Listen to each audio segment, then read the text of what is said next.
Hi everyone, welcome to THT, and today we're going to talk about my favorite Palpatine list. So a lot of you guys have been requesting a Palpatine video, and so I've been trying a lot of different versions of the deck, and currently this is my favorite one, and I'll explain you how I run it, and in which context do I think this list can be very powerful, and what are its strengths and weaknesses. So as you can see, I've decided to go for red. Currently, there's two primary way to run Palpatine. There's the blue version and the red version. Some people run yellow, some people run double green. I'm personally not a big fan of the double green version. I think it just simply doesn't have a lot of enough removal. The removals are very difficult to use. Basically, it only gets command as an advantage, like as a card that is really strong for the deck. It really gets only pretty much commands, and it loses too much on the other hand.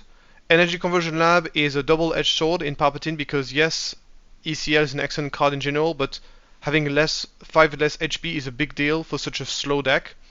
So I haven't been a big fan of the green version, unfortunately.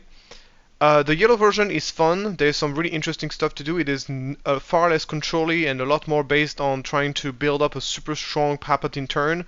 And it has some interesting combos, and the change of hearts are very strong with Palpatine, as you can steal opponent unit and then sacrifice him using Palpatine's ability. With that being said, I find it very inconsistent, very difficult to make work. So this leaves us with the two best versions of the deck, the blue one and the red one. The blue is very good. It gives you access to live game, which helps against aggro, and obviously blue is a very strong control color. With that being said, I think that Super Laser Blast not so good in Palpatine because Palpatine is a lot about board presence in the later stage of the game. You play Palpatine is very hard to kill, take control of an opponent units. So technically, in the mid portion of the game, you're going to be the one in control of the board as opposed to the opponent, which makes Super Laser Blast not very good.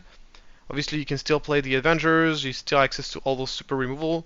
But Palpatine, with his ability, can really take control of very large units, which means that playing large units against Palpatine is really not that strong.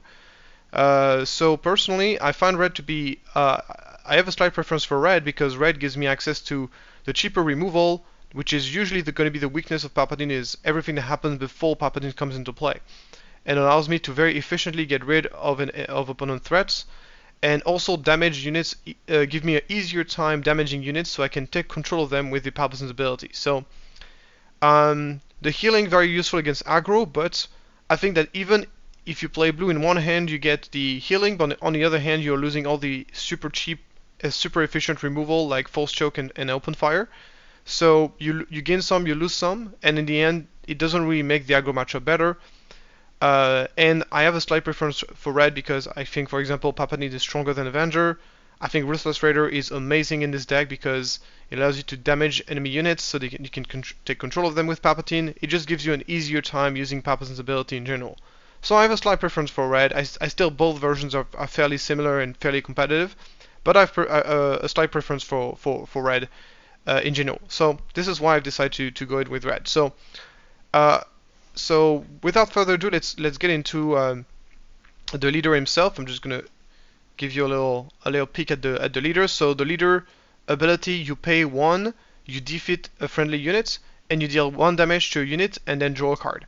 So this ability is very situational, very difficult to use because it's very expensive to have to defeat a friendly unit to use that ability. Even if a unit is already badly bruised, it's very difficult to use that ability very efficiently in this game. With that being said, there are a few occasions where you're going to be using it. First of all, of course, classic scenario is Super Laser Technician. You're afraid the Super Laser Technician might be stolen by a traitorous, might be bounced by a waylay, or your opponent simply did not put any unit in which you can sacrifice your Super Laser Technician into. Well, it's a very good idea to just sacrifice it using Palpatine's ability, deal some random damage, draw a card. So, second case in which I like to use the ability is in order to give me a guarantee damage that allows me to use Palpatine. So A scenario would be something like I have a 2-drop like a Viper Prop Droid, and there's a Luke on the other side, but this Luke is not damaged. And let's say my Viper Prop Droid has already attacked, so I can use Palpatine's ability to sacrifice my Viper Prop Droid, deal 1 damage to that Luke, and then I can take control of that Luke. It makes it so it gives me more ways, a guaranteed way to deal damage to units, so I can use Palpatine's ability. So sometimes the unit that you have to sacrifice in order to make that work can be a relatively large unit, can be even up to something like a Royal Guard, for example, Emperor Royal Guard. Sometimes it is worth it to sacrifice Royal Guard just to be able to take control of a big unit and put yourself very far ahead. But so it really depends on the scenario. But this is the second use case for the card. The third use case for the card is I like to use it as a finisher, notably sacrificing Useless Raider to deal the last bit of damage to kill my opponents. It happens more often than you think. And of course, then there's going to be a whole lot of other cases where you need this extra damage to kill a unit or whatever, and this unit has to be stopped. Lots of little small scenarios. But overall, it is not a deck that is really built around Palpatine's ability, simply because we haven't really been given by a Fantasy Flight game a lot of ways to play around that ability at all. So for now, it's relatively situational, but I can see this changing in the future as we get more cards, but for now, it is a very situational ability. The real strength of this deck and the real power of Palpatine is obviously when it comes into play as a leader, as it allows you to take control of a damaged non-leader unit. And this ability, as you can see, is the main win condition for this deck, as we're going to reach the Palpatine's turns, turn around that Palpatine, take control over very large units, and put ourselves very far ahead. Once Palpatine is in play, he still has his leader ability that triggers on attack. That, once again, you're not going to use very often, but sometimes you can. Just keep in mind that if you are suspecting your opponent is going to be playing Change of Hearts, and he plays Change of Heart to his unit that has been mind controlled by your Palpatine, just be mindful that he will get back that unit permanently, because this unit will come back to basically Change of Heart says that when the effect expired, it goes back to its owner. Control, and the owner's control in this case would be your opponent. So if you're expecting your opponent to be playing Change of Hearts, maybe think about sacrificing that unit using Palpatine's ability so then he cannot take back his unit with Change of Hearts. But yeah, that's a very niche scenario, but that's something to bear in mind. By the way, the same thing happens with Traitorous. If you Traitorous a unit and your opponent Change of Heart, the unit has been Traitorous, you will get back the unit permanently. Even if Traitorous is still attached to the unit, because Traitorous abilities only trigger when Traitorous is played. It doesn't have an ongoing effect. Okay, so the other thing, so yeah, that's Palpatine, of course, 410, very difficult to kill, very large unit, and allows you to take control of a friendly unit. Just incredibly powerful. With that being said, you're not always going to have and going to see a very large damage unit. More often than not, the opponent plays around that ability. And this is the reason why Palpatine, even though he's very expensive, is one of the most difficult leader to play in the game, because you really have to be super careful on when are you deploying Palpatine. Some people are so greedy where they basically never deploy Palpatine, and because they don't have a good target for it, and they basically lose the game because of that. Some people are too fast on deploying Palpatine, and they miss out on the threat of the Palpatine deployment, because once Palpatine is deployed, then your opponent has no reason to play around it anymore. He's simply just gonna basically play all of his big units, and so you have to be finding the middle ground between threatening the Palpatine deployments, usually against aggressive decks, or whenever you are under pressure. You have to deploy Palpatine earlier to turn on your Royal Guard that needs to get Sentinel sometimes, because you need an official in play. Against aggro, you almost always have to deploy it on turn 7 or earlier if you manage to get ramp, because you need that extra humph. And if you can't take control of a unit, and sometimes you gotta do it. Sometimes it's okay to deploy Palpatine even if you have no unit to control, because you need the extra body. But if you're playing against a deck where there's very strong, very large, strong units, someone who plays like Luke Skywalker, someone who plays Vader, don't hesitate to delay Palpatine deployment, because Your opponent will have to play around Palpatine, will have to respect the fact that Palpatine is here. So in this case, you're really happy having the Palpatine as an option, and your opponent is going to have to play around it. And the threat of Palpatine sometimes is greater than just playing a Palpatine aggressively and pick up a small unit. It's much better to pick up like a large unit, and there's so many ways in your deck to damage units to take control of them. It's just very difficult for your opponent to play around, so be very mindful of this. And that's basically how you want to use Palpatine. It's like you want to use it as a threat of deployment, and deploying it on turn 7 is not always the right call. And that's why this is probably the most difficult thing, and the factor that makes the difference between a good Palpatine player and a bad Palpatine player is that the good Palpatine player knows when to deploy, when is the right time to deploy Palpatine, and it's different. And the answer to that question, I cannot really put a guide on this because it's different in every game. It really depends on the situation and the deck you're playing against. But this is also what makes the leader very interesting to play and potentially very powerful when you know when to play him right. So yeah, Palpatine is the most impactful leader in the game because he's the most expensive, but also because he's a little bit situational, so you have to find the right call to know when to play him. So to go around this leader, obviously we're going to be playing a control deck, a ramp deck where we're going to be we're going to be playing Resupply and Super Laser Technician to accelerate us, to allow us to play Palpatine earlier, which obviously what is very powerful about ramp in Star Wars Unlimited is like it not only allows you to play bigger threats, it also allows you to deploy your leader faster, and that's the reason why ramps in Vader decks have been so powerful, and they're also very powerful in Palpatine for the exact same reason.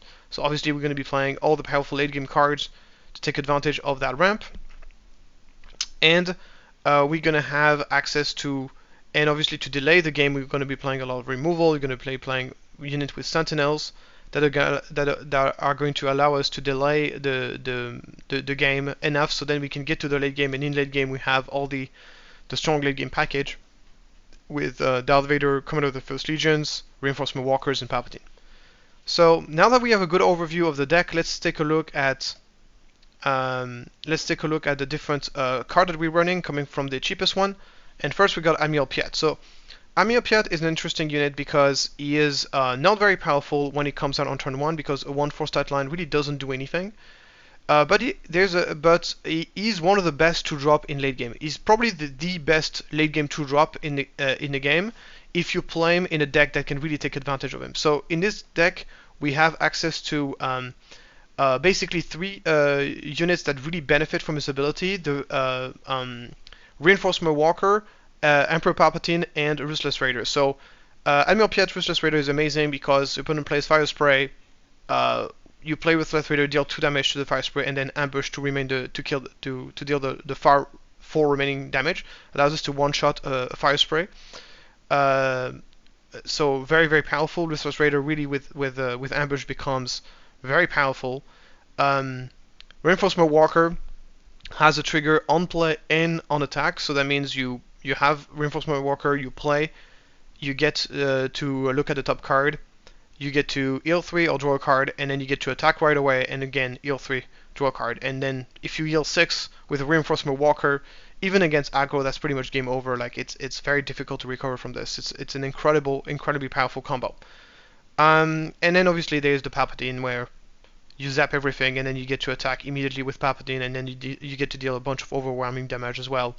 Very powerful as well. So I think this is one of the best deck for Piet for multiple reasons. The first reason is obviously we play all those late game units, but also because he's an official, and this deck needs official for Emperor Royal Guard, that I'll explain later. So we need a critical mass of official, and Admiral Piet is one of the best in that realm. So an advice that I give from Piet is, if you can avoid it, if you have better turn 1 play, like if you can start with like a Viper Probe Droid or a Seasoned Shore Trooper in turn 1, it's usually like a better option, because if you get into early on in the game, because if you play Piet too early, your opponent is it gives the opponent a lot of time to deal with him, and Piet is a lot more dangerous when you don't give as much time for the opponent to react to it.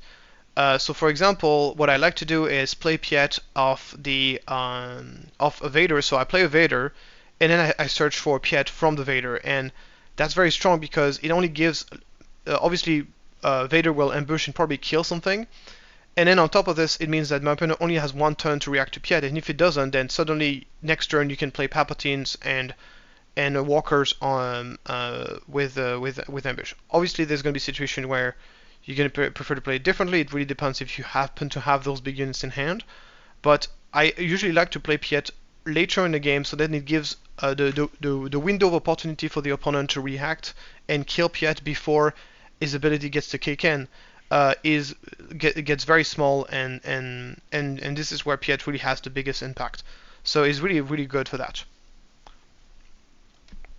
Moving on, we got Colonel Yularen. This card is just good because it's an official, and we play quite a few green units, so we get to heal a little bit from him. He's not amazing, but he's an official, and it's not necessarily against aggro that we're playing it. It's simply just give us a bit of HP and an early official. I think as far as the official that you can have early on in the game is one of the best one. There's an argument for Ozol as well, but I find it also to be difficult to use. While Yularen and the Trinkle of Heal, if he's not being dealt with, can really make a difference. So feel free to replace this card by Ozol if you have better experience with Ozol, but I personally decide to go for Yularen in this specific version of the deck. Then we got the Siege and Short Trooper, which I think is kind of a, in any ramp deck, is kind of a, I wouldn't say an auto-include, but a card that I think is a very safe option. What is really great about Short Trooper is that it's a small investment, and then if it's not dealt with, it gives you an amazing card to play Overwhelming Barrage with. So, and that's why this card is so good. Viper Probe Droid as a way to deal with the early 3 health units like the Battlefield Marine and the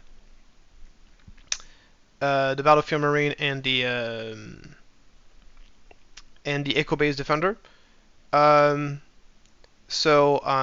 is also Imperial. There's an argument to play Wolf instead of Viper Probe.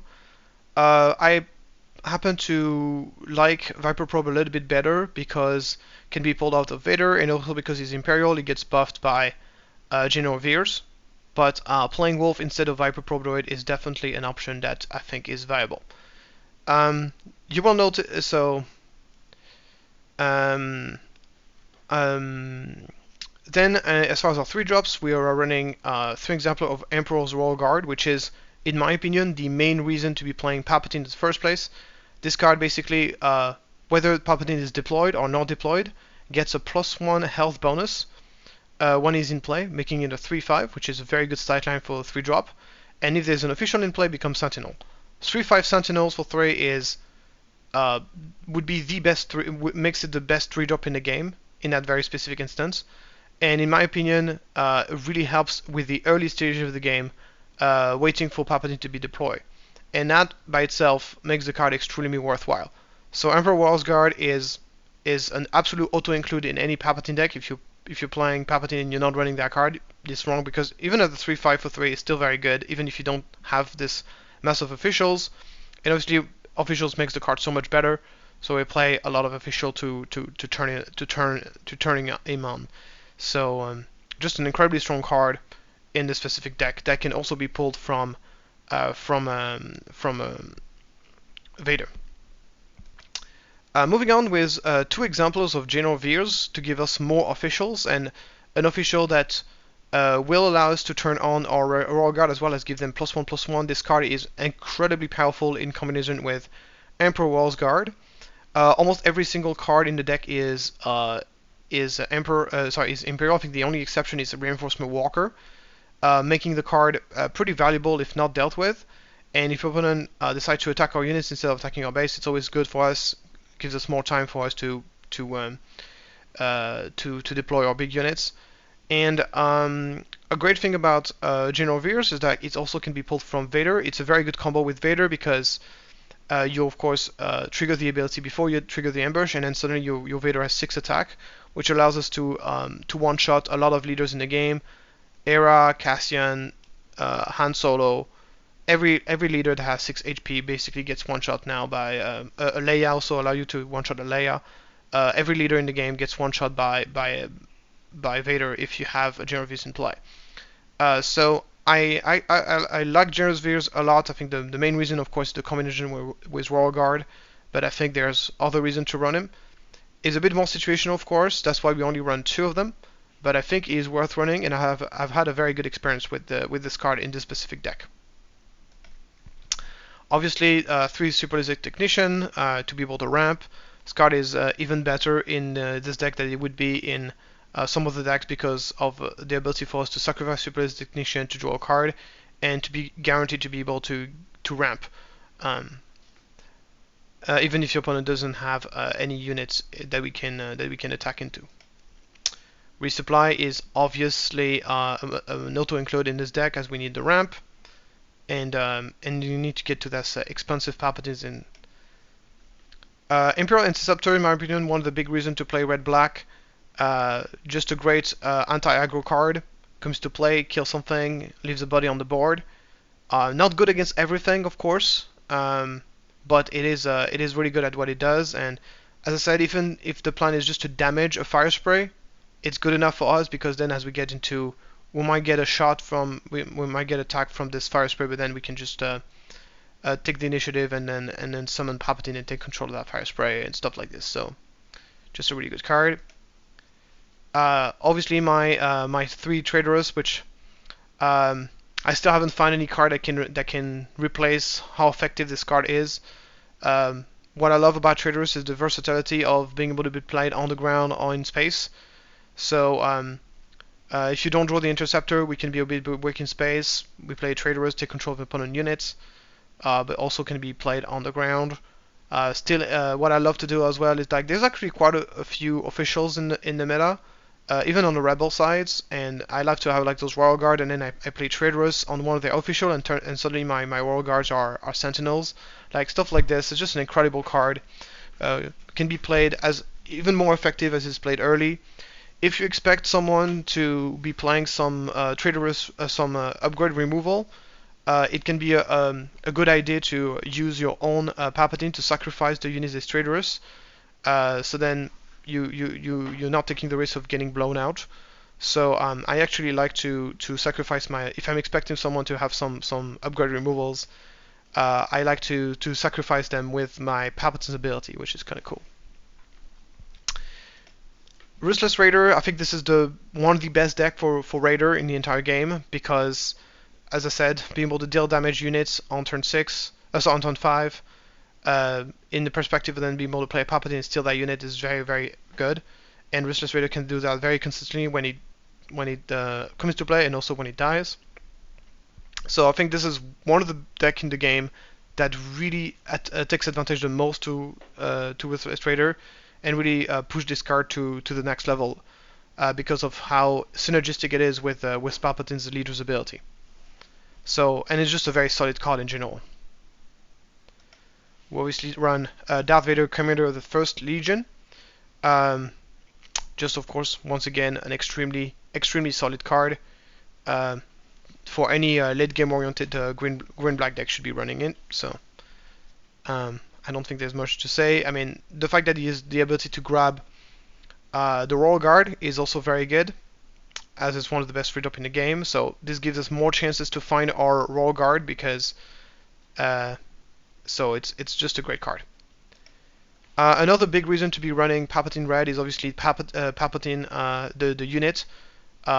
Basically, a 6/6 that comes with an overwhelming barrage is just incredibly impactful and completely flip the game upside down when it comes to play.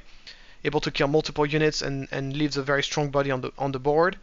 And not only that, also is official, turns on our Royal Guard, and can get ambushed thanks to Admiral Piet. So an excellent card. Then we got Walker. So I think Walker and Palpatine really complete each other very well. Palpatine is more about a bolt stabilizer, while Walker is more of a card that gives you inevitability once the board has been stabilized. So typically you're against aggro, you need a few HP to put yourself out of range of 4 cards I believe in, or put yourself out of range of like a unit that will come into play and kill and finish you off. Walker is here to secure yourself, to secure your position and say, okay, well, there's no coming back anymore from the opponent. So that's so Walker and Palpatine, in my opinion, is the best late game combination. And I think Walker is particularly strong in his deck because of the ability to, because we're playing 3 Piets in the main deck. Of course, next to this we got a lot of removal, and this is one of the great assets of that Reds gives us. Give access to False Choke that allows us to, once again, is an excellent board stabilizer to kind of delay the game and make us live longer. Yes, your opponent will draw a card from it, but it's unlikely that even with additional cards, it's unlikely that this late game is going to be as strong as ours. So us making sure we can survive is just far more valuable. So it's a really a great card in this deck. A bit more versatile. Open Fire can operate both in space and on the ground, so a great card as well. Obviously, Overwhelming Barrage as a board stabilizer, and absolutely must auto include in any green-black deck. And yeah, that's about it. We got ourselves the entire deck list, card by card. So now we'll talk about the different matchups. And so the first matchup we're going to talk about is the matchup against aggro. So basically, the aggro matchup for this deck is by far the most difficult one. If you thought that Vader had a bad matchup against aggro, wait until you play with Palpatine. Palpatine has an even worse matchup against aggro than Vader. And the reason being is that you get a leader that comes one turn later, and you also have a leader's ability that is very difficult and almost useless against aggro, because sacrificing a unit is just not a cost that you are most likely willing to pay most of the time. So for this specific deck, I made the conscious choice of giving up that matchup, meaning I'm not trying to fix this matchup, because this is something I think is very important for deck building, is that you need to recognize a losing battle when you see one. And you cannot fix this deck to be good against aggro. Trust me, many people tried. There's no way you can fix this deck to make it good against aggro, even if you play in blue. Because yes, blue, okay, you get some more sentinels, you get more removal. You get more healing, but then you're losing all the early removal spell that are super important to stabilize aggro. Right? You're losing the interceptors, you're losing the false choke, you're losing the open fire. All those cards are excellent versus aggro. So you're losing some, you're winning some. You're not really making the matchup better. And blue Palpatine also has a terrible matchup against aggro. So my opinion on this is that you should not be trying to fix the aggro matchup, because with the card pool we have, it is unfixable.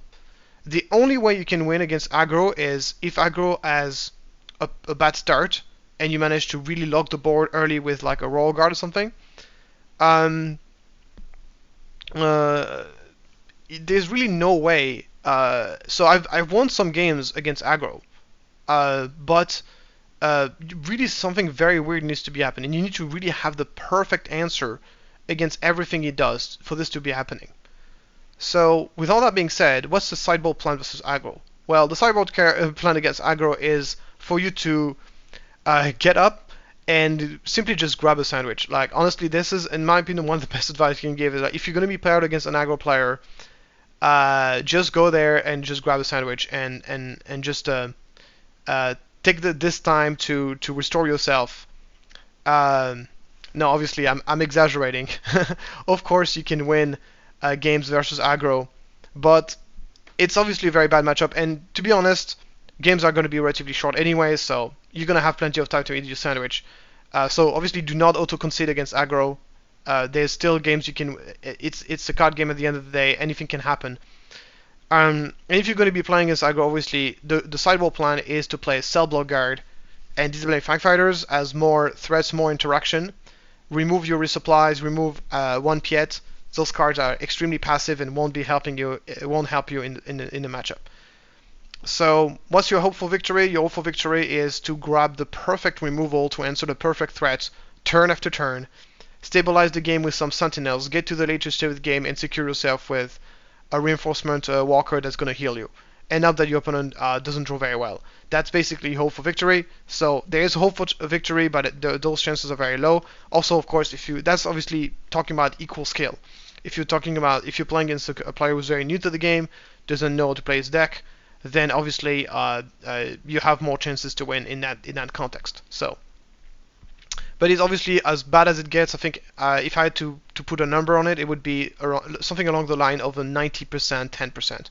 10% chance of winning for the at equal skill level, 10% for the Palpatine deck to win, assuming both players are about equal skill level. So the big question is, what would you ever want to run a deck that has an almost auto lose matchup versus aggro? Well, this is where it comes to the interesting part. Palpatine has pretty much a good matchup against almost everything else, especially with the sideboard plan that we have. This deck can really do very well against most decks. It does very well, for example, against Boba. But first, I'm going to show you the sideboard plan versus Boba. The deck is almost kind of pre-sided versus Boba, so we have the Traitorous in the main deck. We have all the tools. Typically, it's a matchup, but it's Boba, so Boba can definitely take you up to speed. I think the bigger threat in this matchup against Boba is going to be the Fire Spray. So be very careful about Fire Spray. But outside of Fire Spray, it's a pretty decent matchup, and I've had very good experience playing this deck into Boba. I think it's about a 50-50, and which is as better as you can hope against Boba. My sideboard plan is simply to add a couple of more subblock guards, just very good card to pull out of Vader to kind of stabilize the game. And the Viper Prop Droid don't pair super well against Boba. They're gonna have like Crafty Smugglers, they match up very well against the Viper Probe Droid. It's not a card that is like that is really good in this matchup, in my opinion. Moving on to the control matchup is where things really got to start to be really good. So here I'm talking mostly about the regular control decks, the green-black decks. So as you can see here, we're taking off the Interceptors, taking off the Veers, taking off one Traitorous. This may be the right choice. You might want to take even more of them depending on what kind of version you're playing against. There's many control decks, many different variants of them. And obviously we're bringing out the big guns, the Devastators, the Relentless, the Emperor's Legions, and the matchup is going to be almost unlosable from there. Like it's a very, very good matchup. So if you're very control heavy meta, this is an excellent deck to play. Because Palpatine's ability is just going to be incredible, and you're going to have like, you cannot top your top hand. Your top hand is just going to be absolutely insanely difficult to run with. And here this is the sideboard plan versus hard control. So some people may think that hard control is not a great matchup because Palpatine's ability is kind of useless. Obviously we cannot put pressure on the control decks, and then the controller is simply going to mill us out. But we have such an amazing sideboard plan against this hard control decks that the matchup, I think the matchup like before sideboard is kind of 50-50. But after sideboard, the matchup is 90-10. Like it's an extremely good matchup after sideboard. The combination of Emperor's Legion Relentless is incredible to deal with the Super Laser Blast. Relentless is so difficult to deal with those decks. We can play the Simplifying Fighter to get rid of the Entrench that will block our big cards. Subblock Guard just to add a little bit more threats. And we remove, of course, the useless removals, the Force Choke. Open Fire is a far better removal than Force Choke. Making opponent draw a card is a big deal in this matchup. We would rather deal one less damage and play Open Fire. It's far more versatile. And then the Traitorous are usually useless in this matchup, and so are the the Interceptors. And the matchup just becomes very positive. The idea is going to be trying to take control of a Lieutenant Charleston or an Avenger. We have all the time in the world to do that throughout the game. And then the Emperor's Legion combined with Relentless, just incredible. At the beginning, against Out Control, I was actually playing Tarkin as a way to find our Devastators or Relentless and our Emperor's Legions. But I realized it was a bit overkill, and I decided to remove them in order to make more space for some other cards. So that's basically the matchup against Hard Control. So going back to the original deck with some closing thought. So as you can see, I make the choice here to basically give up the aggro matchup in order to make the other matchup better. And this is a deck that I advise you to run if you are in a control, if you're running into a control meta. So if a lot of people are playing Krennic Blue, Iden Blue, Vader Red, or Iden Red. So Vader Blue and Iden Red. Sorry. If those decks are very popular in your local meta, this is an excellent choice, and this will beat those decks very well. So Palpatine is very much what I would consider a metagame deck. It's a deck that is meant to be countering a very specific meta. It's not a deck that I would advise to bring in any in a blind meta, just not knowing what you're going to be playing against. Because then you are basically playing Russian roulette. You're basically kind of like, okay, well, if you get good matchup, that's good for you. It's a deck that does incredibly well into any mid-range decks. If you be running into any Luke mid-range, even I would say Han Solo will struggle against a deck like this. This deck is very strong against Han Solo, very strong against Luke, very strong against Grand Inquisitor. All those mid-range those decks will do very well. The main weakness, as I said, is aggro. So if you're in a meta where basically nobody plays aggro, this is an absolute amazing deck to play. I would say if you're playing hard control, play fast and concede early if you know that you've lost the game, because time is going to be a thing. With that being said, it's not really the same as when you're running against the Mirror of Control, where it's all about the meal and all about the vigilances. Those matchups can be extremely long and almost impossible to finish a best of 3 in this matchup. But this is not really like a hard control deck. It's a deck that can kill very quickly. So if you're running against a control deck like Iden or Vader Blue or Iden Red, you really have options to finish the game very quickly. So I just play fast and concede early when you know that you've lost, and you should be able to finish your best of 3 no problem.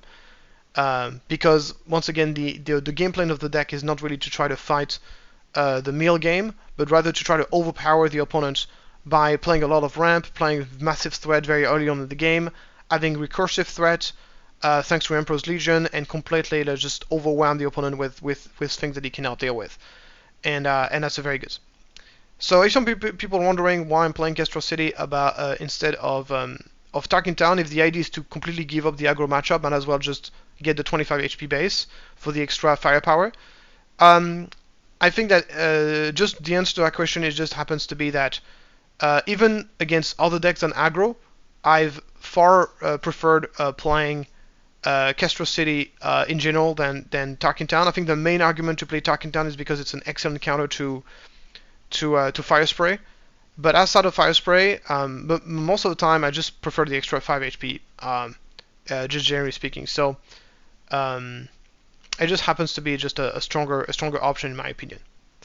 So here it is. So this is, in my opinion, the greediest deck in the game, in the sense that it's a really the deck that has the most kind of like extreme matchups, where it really is terrible against certain things and very, very strong against other things. So it's really a deck that I really advise for very specific situation. But if you play this deck in the right meta, you can put yourself in a very, very good position. So before we stop, I'm just gonna do a couple of mulligans. I mean, it's not really super difficult. So this is actually a hand that is extremely good against certain decks. If you're playing against a control deck, you're gonna be very happy with this hand. Against aggro, it's not terrible either, because you can just play a Force Stroke turn 1, and then play Super Laser Technician turn 2 or a Resupply turn 2. If you put an area, so it's a hand that I think is good against almost everything. I mean, obviously, if the aggro player opens space, then you're a bit screwed. So I think it's a mulligan I would keep against everything except it against aggro. Okay, this hand doesn't have ramp, which is kind of a big deal, but Seasoned Trooper into Genoviers with an open fire, I think it's a good hand against aggro, not so good against everything else. Usually you're going to try to mulligan for a ramp most of the time. Okay, this hand, same, pretty decent against aggro, but against pretty weak against everything else. So probably a mulligan. Okay, this hand is really good. You got a turn 1 play, you got a resupply, you got double resupply, Super Technician. Once again, try to mulligan for at least 1 ramp. It's funny because I either get 1 ramp or I get 3 ramps, so it's kind of weird. This hand, we play Seasoned Troll Trooper. Try to avoid playing Piet on turn 1, as I said. You're giving a lot of time for the opponent to deal with him. So try to keep your Piet for later on in the game if you can. Then early removal, and then the barrage. Probably going to resource the Piet and the Palpatine here. Keep the Vader as an late game option. Here, pretty good hand against aggro because we have both answer to space, answer to full stroke. If you're going to start off with an A-wing, skip your turn, play the open fire against A-wing, so that you don't get. If your opponent can go A-wing into wing leader, you lose the game. So it is sometimes worth it to skip your turn 1 play to be guaranteed to be able to kill, to get the initiative, and then play open fire on that A-wing, because otherwise, that's obviously if your opponent opens up with an A-wing as first action. Okay, let's do one more. Okay, once again, okay, this has turn 1 official, turn 2 raw regard, and then we can have turn 3 general veers, and then some removal. So it doesn't have a ramp, but I think this is a good hand. I would keep that hand against most decks. Okay, well that's so going back to the list here. So I hope I did not disappoint. So another reason why I've decided to feature the red Palpatine instead of the blue Palpatine is because the YouTuber Who has his own has basically shown his own blue version of Palpatine, and I didn't want it to go for yet another blue Palpatine list. I think it's a very solid deck. You just need to know when to play it. What I advise here is to practice this. It plays very similarly to a Vader Red, but the main things to get correctly is the timing on the Palpatine deployment. If you know when to deploy Palpatine, you will know how to play this deck. This is really the hardest part that is to figure out. So I hope this was informative. This is, in my opinion, I don't know if it's the strongest Palpatine deck, but it is, in my opinion, it's my favorite way to run Palpatine at least. And I think if you run this deck in the right tournament, you can do extremely well. So thank you very much for following that video. I'll see you next time. Please, if you liked it, like and subscribe, and I'll see you next time. Bye bye.